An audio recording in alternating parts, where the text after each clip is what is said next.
Assalamualaikum warahmatullahi wabarakatuh.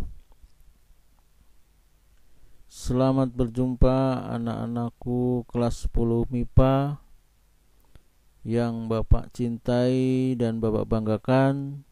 Semoga kalian sehat walafiat semuanya. Amin ya rabbal alamin. Sebelum kita mulai pembelajaran kali ini, marilah kegiatan ini kita awali dengan berdoa. Semoga dengan berdoa kita diberikan kemudahan, diberikan pemahaman, dan diberikan kelancaran di dalam mengikuti pembelajaran fisika kali ini. Berdoa menurut agama masing-masing dimulai.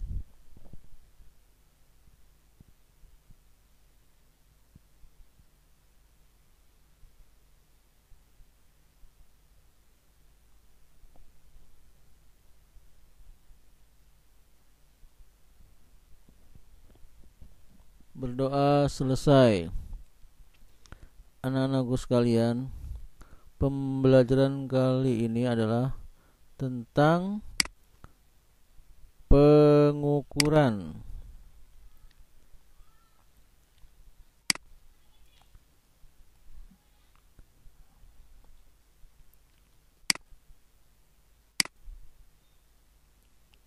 Standar kompetensinya adalah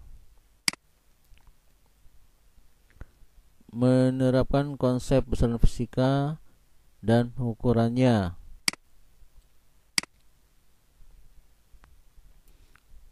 Kompetensi dasarnya adalah mengukur besaran fisika, massa, panjang, dan waktu. Jadi nanti kita hanya mengukur tentang panjang saja ya.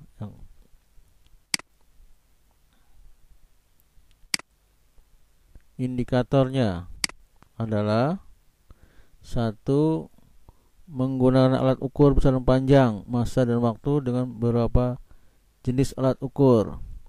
Jadi jenis alat ukurnya nanti kita gunakan mistar atau penggaris, kemudian jangka sorong seperti apa nanti dijelaskan, kemudian mikrometer skrup seperti apa nanti juga dijelaskan. Yang kedua, mengukur besaran panjang, massa, dan waktu dengan mempertimbangkan ketelitian dan ketepatan. Jadi nanti kita hanya mengukur besaran panjang saja dengan mempertimbangkan ketelitian dan ketepatannya. Nah, ketidakpastian pada pengukuran tunggal, yaitu pada sebuah penggaris atau mistar ya, atau garisan istilahnya.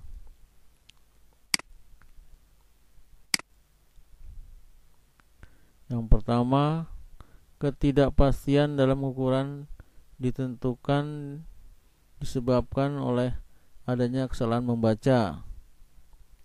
Dua, pengukuran tunggal adalah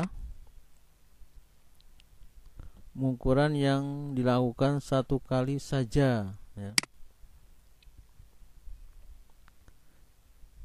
Setiap alat ukur mempunyai skala, dan pada skala terdapat goresan panjang dan pendek dan diberi nilai tertentu ya, seperti pada penggarisan ya atau mistar itu ada goresan-goresan atau garis-garis panjang pendek ya, di sana kelihatan, kemudian ada angkanya 0, 1, 2, 3 dan seterusnya.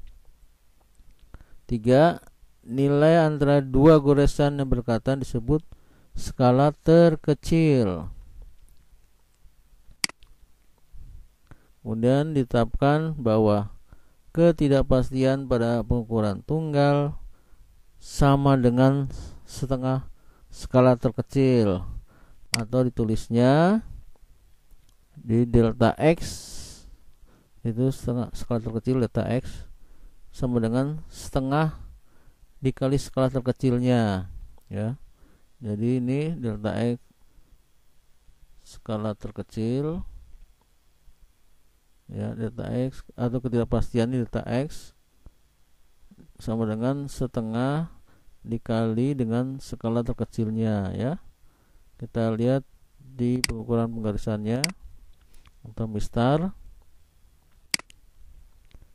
Jarak antara dua goresan yang berdekatan itu adalah 1 mili. Jadi goresan yang berdekatan tuh ya, itu panjangnya 1 mili di situ ya. Atau di sinilah kita sebut dengan skala terkecil pada sebuah mistar atau penggaris. Ketidakpastian mistar jadinya tadi delta X dikali skala terkecil yaitu 1 mili. Jadi setengah kali 1 ya setengah atau 0,5 mili ya, 0,5 mili. Jadi ya, kalau ingin jadikan senti jadi naik 1 tingkat dibagi 10 jadi 0,05 senti. Kita lanjut. Nah, ini ada sebuah penggaris ya atau mistar. Kita ingin hitung mana cara menentukan nilai pengukuran tunggal dengan mistar. Nah, ini kita lihat nih bendanya yang warna hijau dan ini ada mistar penggaris. Nah, ini ada goresannya ya, kecil.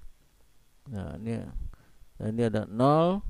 Kemudian di antara 0-nya ada garisannya, ada berapa garisan di sini? 1 2 3 4 5 ya. Berarti setengah sampai sini ya. 5 6 7 8 9. Nah, yang ke-10-nya jadi angka 1. Terus ya, skalanya sama panjangnya. Nah, kita ukur. Nah, didapat berapa? Ada berapa nih jadinya? Kita hitung berapakah nilai yang terukur oleh mistar tersebut. Ada yang tahu berapa? Ya, bagus. Kita lihat hasilnya yaitu 1,7 cm. Nah, ini kita lihat sampai sini. Ini sampai di sini kan 1. Lebihnya berapa nih? 1 2 3 4 5 6 7. Nah, jadi ada 7 goresan dari mulai 1 ya. Jadi 1,7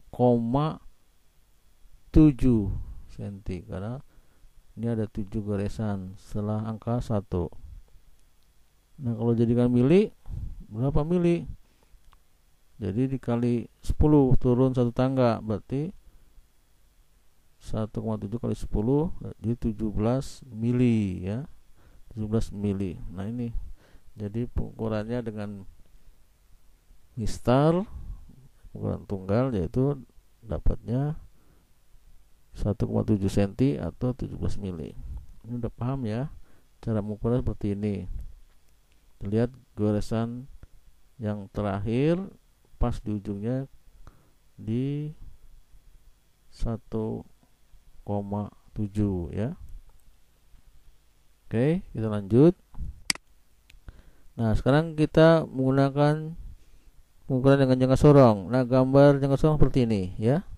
Nah, ini jangka sorong yang seperti kamu lihat ini adalah ini contoh dari jangka sorong ya. Ini bisa digeser-geser ya rahangnya. Kita lihat dulu hasil pengukuran tunggal dengan jangka sorong. Jangka sorong memiliki dua bagian, yaitu bagian utama rahang tetap dan bagian sorong atau rahang geser. Nah, ini yang utama, yang panjang, rahang utama. Kemudian bagian yang bisa digeser, yang ini rahang ini yang bisa digeser-geser. Nah, ini ada tombol untuk memutar untuk kita kencangkan ya supaya tidak bergerak lagi. Nah ini diputar. Nah ini bisa kita geser atau kita bisa sorong. Lanjut. Skala panjang yang tertera pada rahang tetap disebut skala utama. Nah ini yang dinempel di sini nih, ini skala utama nih, di atas ini utama, skala utama ya. Ini ada angka-angkanya ya. Ini skala utama. Ini ada goresan-goresan juga. Ini ada angka-angkanya. Ini skala utama. Dan skala pendek yang tertera pada rahang geser disebut nonius atau vernier. Nah ini di sini yang bisa geser-geser ini ada garisan juga, goresan-goresan ya. Ini ada angka-angkanya juga. Nah inilah kita sebut dengan skala nonius ya, yang ada di pada rahang geser. Selisih skala utama dan nonius adalah ternyata 0,01 cm. Jadi di sini ada utama di atas, kemudian di bawahnya ada skala noniusnya. Ini terjadi selisih nih ya. Ternyata selisihnya 0,01 cm. Nah, jadikan mili berarti senti ke mili dikali 10 ya. 0,1 kali 10 berarti 0,1 mili. 0,1 mili untuk selisih antara skala utama nonius dan skala utama pada jangka sorong. Nah 0,1 mili inilah yang disebut dengan skala terkecil dari jangka sorong ya. Jadi nanti ketidakpastiannya setengah kali 0,1 mili ya. Demikian kepastian jangka sorong adalah setengah kali 0,1 cm adalah 0,05 cm atau jadikan mili berarti 0,05 mili atau setengah kali 0,1 berarti 0,05 mili. Nah ini ketidakpastian untuk jangka sorong ya. Kita lanjut. Nah ini sekarang bagan dari jangka sorong ya. Bagan dari jangka sorong ini skala utama yang tadi, yang ini panjang, ini garis-garisnya skala utama. Ini yang di atas ini skala utama 0, 1, 2 terus ini ya masih panjang ya. Ini skala utama ya, berarti rahangnya disebut rahang tetap kan, ini nggak bisa bergerak. Kemudian rahang geser yaitu yang warna hijau ini ya, yang warna hijau, hijau daun. Nah ini bisa bergeser ya atau bergerak. Ini disebutnya rahang geser. Nah di rahang geser ini ada skalanya nih ya. Ini skala utama, skala nonius ya. Ini skala noniusnya, skala noniusnya yang kecil nih. Nah ini bisa kita geser. Nah bergerak dia, bergeser. Namanya jangka sorong karena bisa disorong dia ya. Kita sorong ini ya, makanya disebutnya jangka sorong. Lanjut. Nah gimana cara menentukan nilai pengukuran tunggal dengan jangka sorong? Nah ini setelah kita geser-geser, ini kita taruh benda di sini, lalu kita geser sampai rapat bendanya ya, kita apit. Nah bendanya ini warna hijau, lalu terjadi perimpitan garis-garis ya. Ini awalnya skalanya 0 di utama, kemudian di nonius juga ada skala 0-nya, yang paling depan nih 0-nya. Nah ini kita cari yang berimpit, jadi antara atas utama, skala utama dengan yang di bawah. Ini cari yang berimpit, yang paling berimpit ya. Yang paling berimpit itu kita tentukan ya. Nanti kalau sudah ketemu yang berimpit, baru kita hitung berapa goresan yang terjadi, di berapa nilai yang terukur dengan jangka sorong. Kita lihat pada skala utama terbaca 1,2. Ini udah sampai 1. Kemudian dekat dengan angka 0 di non-use-nya, ini ada 2, berarti skalanya 2. 1, 2, ada 2 skala berimpit di dekat dengan 0 atau dekat dengan 0 ya, enggak selalu berimpit nih ya. Ini kebetulan dekat dengan 0 non-use-nya, berarti 1,2. Nah, kita cari yang berimpit lagi yang di dalam sini ya. Kita cari lagi. Ternyata yang berimpit di sini nih. Nah, ini di sini. Ada berapa ya? Ada berapa goresan? Kita hitung. Nah, pada skala non-use terdapat garis tepat berimpit pada garis yang ke-7 pada skala non-use dengan garis skala utamanya. Jadi di sini berimpitnya kebetulan yang kita hitung dari skala non-use ada berapa garis ya di skala non-use-nya. Ini 0, berarti ini 1, ini 2, 3, 4, 5, 6, 7.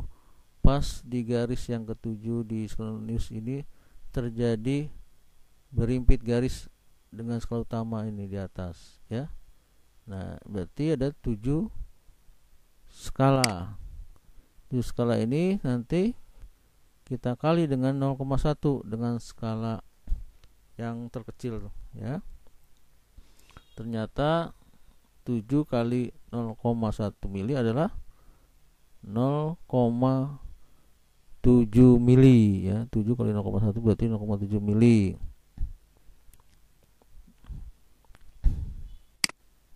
Nah, lalu dibacanya adalah skala utama dengan skala non-use kita jumlahkan ya. Skala utama berapa tadi? Skala utama 12 mili ditambah dengan skala non-use 0,7 ya. Jadi 12 mili ditambah 0,7. Jadi ini berapa? 12,7 mili ya. Jadikan senti boleh. Nah, sekarang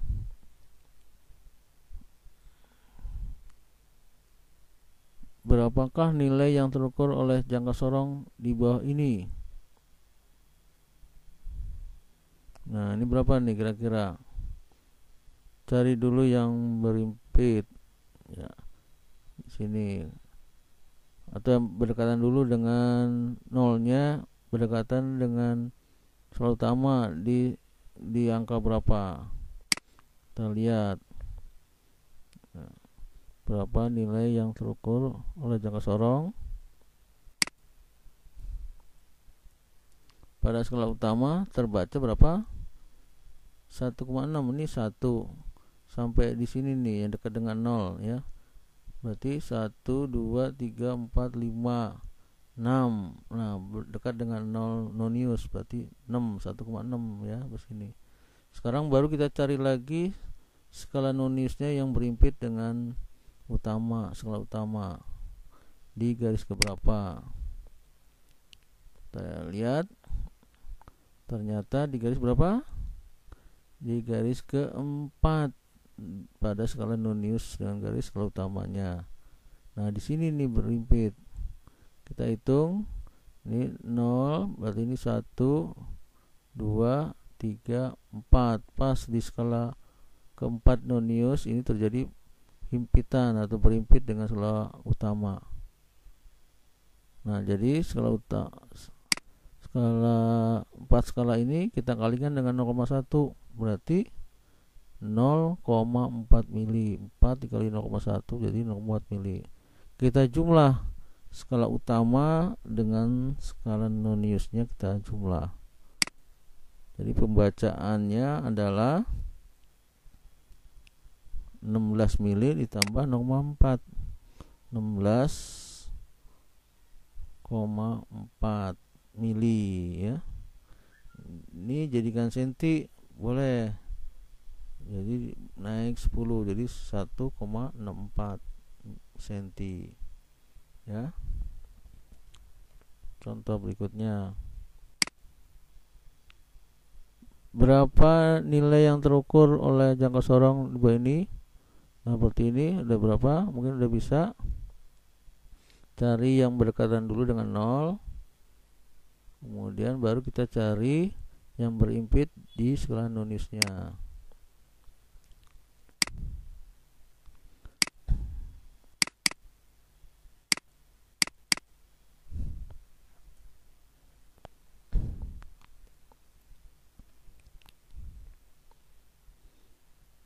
Nah, pada skala utama terbaca berapa? Angka 3 ya. 3 dekat dengan 0 nonius, berarti kita hitung 3, 1, 2, 3, 4, 5, 6, 7, 8. Pas di 8 ini dekat dengan 0 nonius ya. Berarti berhenti di sini. Jadi 3,8 senti ya. Ini senti satuannya ya.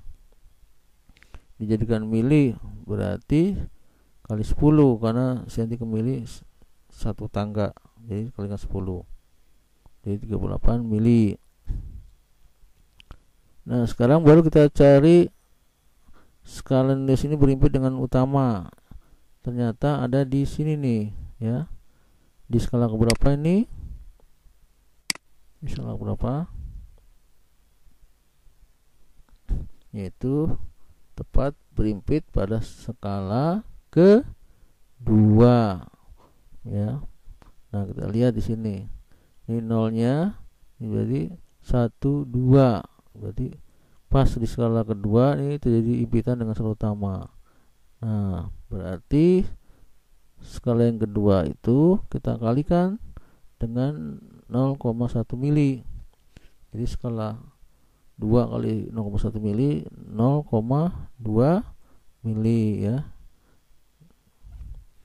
Nah, sekarang kita jumlahkan skala utama ditambah skala nonius jadi 38 ditambah 0,2 ya. 38 tambah 0,2 jadi berapa? 38,2 mili. Nah, ini jadinya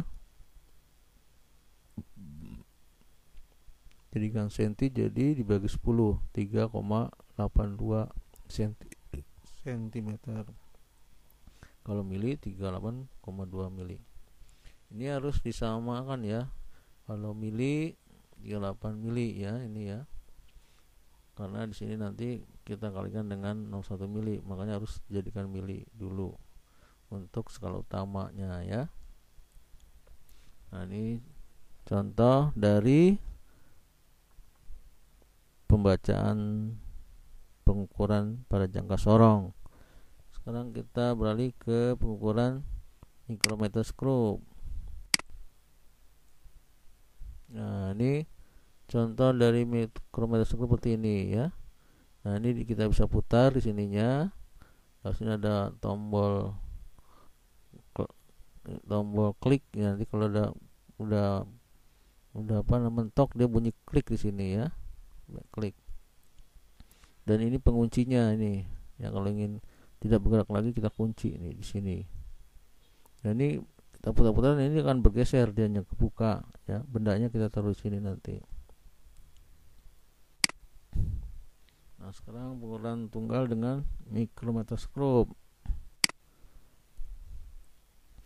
Mikrometoskop memiliki dua bagian selubung, yaitu selubung utama kita sebut selubung geser, dan bagian selubung putar itu rahang putar ya. Nah, ini selubungnya nih. Ini yang utama ya, yang utama ini di sini. Kemudian yang kita putar, ini putar nanti namanya selubung geser. Ini kan bisa kita putar di sininya ya. Di sini ada skalanya ini ya. Kita berimpit ya. Ini skala utamanya di sini, nanti yang bergesernya yang vertikal ya. Kalau yang utamanya horizontal, vertikal. Yang kita putar tuh nanti vertikal.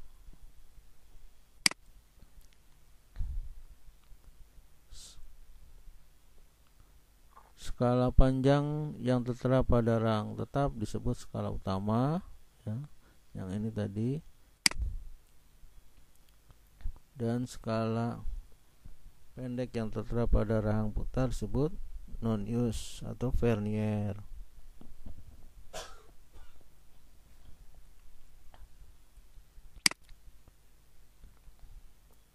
Selisih skala utama dan non-use adalah 0,01 mili. Nah, ini yang disebut dengan skala terkecil mikrometoskop. Nah, ini harus kamu ingat ya.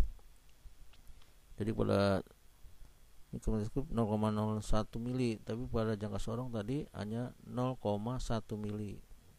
Ini per 100-nya ya, 0,01 mili. Nah, ini harus kamu ingat skala selisih satu skalanya ya. Jadi dengan demikian ketidakpastiannya adalah setengah dari skala terkecil. Setengah dikali 0,01 mili. Jadi setengah kali 0,1 adalah dapat 0,05 mili. Ya, ini ketidakpastian untuk mikrometoskop. Nah, sekarang kita lihat bagannya. Bagan mikroskop. Nah, ini skala utamanya ya, ini skala utama. Ada 0, kemudian garis pendek 1, pendek lagi 2 dan seterusnya. Jadi sini 0 bagi setengah, 1 bagi 1,5, 2 bagi 2,5, terus 3 baru 3,5, baru 4 setengah, 5 terus baru setengah, jadi 5,5 dan seterusnya ya. Nah, ini rahang yang bergeser nih, maju mundur di sini nih ya. Nah, ini skalanya disebut skala utama. Sekarang selubung putarnya ini. Ya, ini kita putar. Nah, putarnya ke atas ya. Ini ada skala non-use-nya ya. Skala non-use-nya kita mulainya dari bawah ya. Bacanya dari bawah. Jadi angka yang paling mudah ada di bawah. Jadi mungkin di sini dari 1, 2 dan seterusnya. Urutan ini 20, 25, 30 terus ke atas. Jadi ngitungnya dari bawah, bukan dari atas ya. Dari bawah. Nah, ada bendanya. Nanti kita ukur berapa nilainya. Ya. Nah, sekarang cara membacanya. Nah, cara membaca nilai pengukuran pada mikrometoskop. Nah, kita lihat di sini. Ini skala utama berapa? Di skala utama ada yang bisa berapa? Yuk. Ternyata nilainya adalah 5. Ini udah muncul 5. Sini ada garis kecil setengah. Jadi 5,5 skala utamanya. Ya. Berarti di sini ada 5,5. Ini ada kecil nongol ya. Setengah berarti ya. Kemudian pada skala non-use-nya ada berapa berimpit. Jadi bergaris utama, ini garisnya nih, yang ini utama berimpit dengan non-use-nya. Nah, di sini nih. Ini berapa nih? Ya. Pada skala non-use-nya berimpit di garis ke 24 pada skala non-use dengan garis skala utamanya. Ini udah 20 di sini, berarti sini 21, 22, 23, 24. 24 segaris nih. Berimpit di sininya. 24. Nah, berarti pada skala 24 dia berimpit. Jadi kita cari yang berimpit skala utama dengan nonius. Nah, sekarang skala 24 kita kali dengan 0,01 mili. Jadi hasilnya berapa? 0,24 mili. Kita jumlahkan antara skala utama dan skala nonius. Jadi 5,5 ditambah 0,24 berapa? 5,74 mili. 0,74 berarti ini kita urutkan komanya ya, berarti di sini nulisnya 0,24 berarti 5 dengan 2 ini sejajar, jadi 5 sama 2 jadi 7, 4 nya ya di belakangnya 4, 5,74 mili. Kalau jadikan senti berarti berapa? Dikali 10 ya.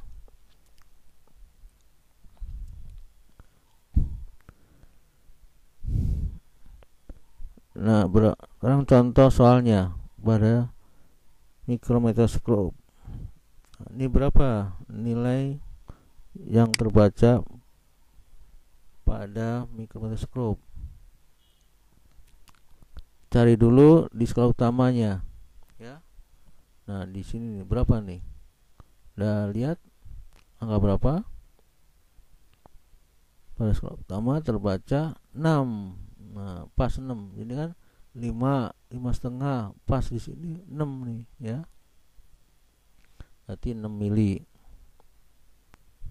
Nah, semua ini dalam semua mili semua ya. Nah, sekarang kita cari yang berimpit di skala noniusnya. Dari bawah hitungnya ya. Ada di skala berapa? Ayo. Di skala 38 pada skala nonius. Apa 38 kita hitung di sini.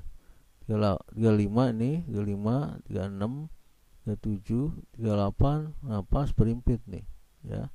Skala 38 berimpit di sini. Kalau 39 lewat, berarti 38. Jadi sebelumnya kita ambil ya. Jadi 38 dikalikan dengan 0,01 mili, jadi dapat 0,38 mili. Nah, pembacaannya berarti skala utama ditambah skala nonius. Nah, utama nonius 6 ditambah 0,38, jadi 6,38 mili. Nah, dijadikan senti, boleh dikalikan 10 ya.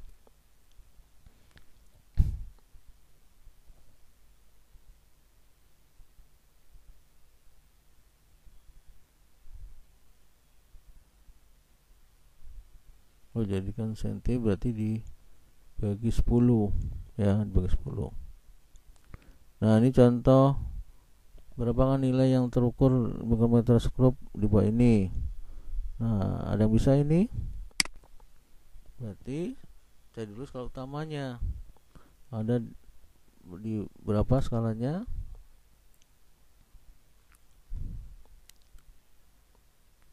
Ada berapa?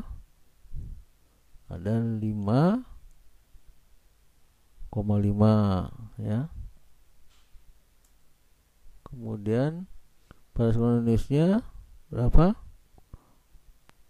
Berada di 21 ya.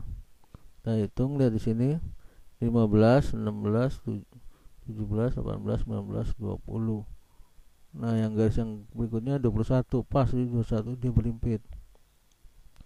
Nah, jadi 21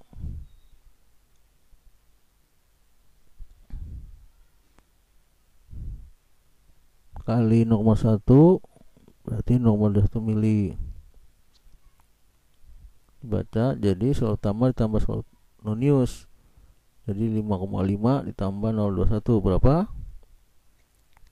5,71 ya. Nah, ini mili ya. Kalau jaringan senti berarti dibagi 10 ya, naik satu tingkat. Jadi nanti 0,571 senti.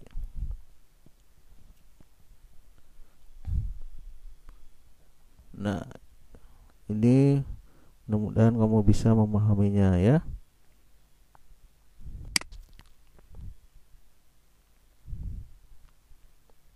Ya, terima kasih atas perhatiannya.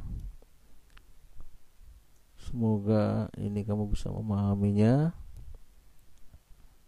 Dan Bapak ucapkan mohon maaf bila mana ada kesalahan kata, akhir kata Bapak ucapkan Assalamualaikum warahmatullahi wabarakatuh.